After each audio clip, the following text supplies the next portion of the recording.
घालतो का नाही तो नाही तेव्हा का पदर कुठं पडला खाली घेतला बसायला खाली बसायला आता अशी करत पदर घ्यायचा असला तर पदर काढी जावा नाहीतर 2-4 मिर्या करा पुढंच खोचा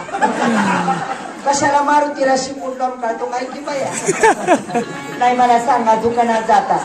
दुकानामध्ये जाता बंजारी भरलेला पदर बघून साडी खरेदी करता डोक्यावर घ्यायला काय तुम्हाला एलर्जी ती होईल काय महिला मंडळीने आता स्टोन आणल्या तर स्टोन कुठं आणल्या तर काय बाई तुकडे गोळा करून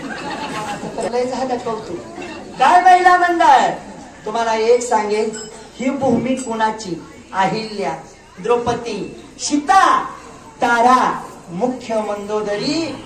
पतिव्रता महान पतिव्रता होऊन गेल्या जनाबाई सखुबाई शांडिल्या माता तुळशीवृंदा अनुसया माता सती सावित्री वेशा होती वेशा कान्होपात्रा बरकाताई पंढरपुरात पहिलं दर्शन कोणाचं आहे कान्होपात्रेचं आहे तिचा उद्धार झाला आपला का नाही होणार पण जरा पतिव्रता धर्माचं पालन करा तुका म्हणे पतिव्रता तिची देवावरी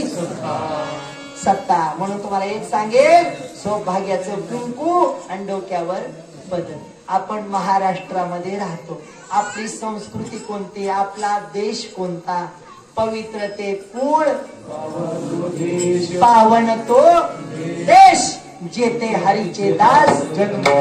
जन्म घेतील आपण महाराष्ट्रामध्ये राहतो एवढं सांगेल मी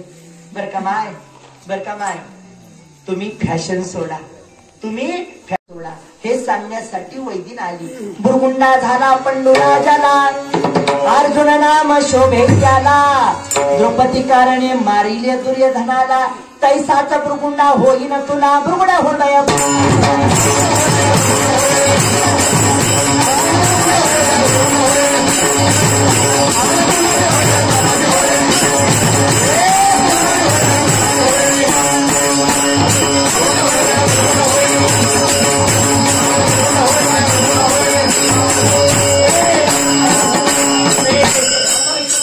बुरगुंडा झाला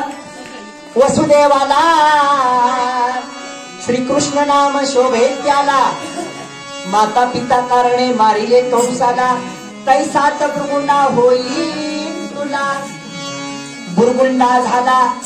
दशरथ राजाला राम नाम शोभे त्याला सीता कारणे मारिले रावणाला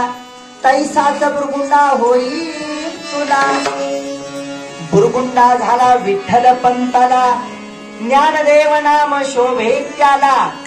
भक्तासाठी त्रिभुवनी ज्ञानदीप झाला ज्ञानेश्वरी ग्रंथ तयाने लिहिला काय सांगावं अवघ्या 16 वर्षामध्ये माझ्या माऊलीनं ज्ञानेश्वरी ग्रंथ लिहिला एवढेच नव्हे छत्रपती शिवरायांनी अवघ्या 16 वर्षामध्ये स्वराज्याचं तोरण बांधलं पण काय सांगू दादा आज आमची ही तरुण पोरं काय म्हणतात 16 वर्ष धोक्याचा काय 16 वर्ष धोक्याचं 16 वर्ष बुवा बिगडला चांगला सुरू करतोय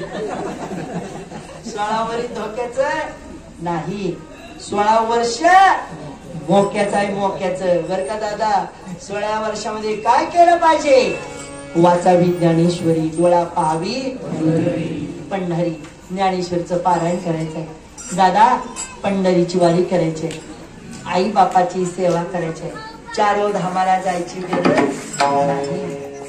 अरे ज्या आई बापाने आपल्याला हाताचा पाळणा केला रक्ताचं दूध केलं नेत्राचा दिवा केला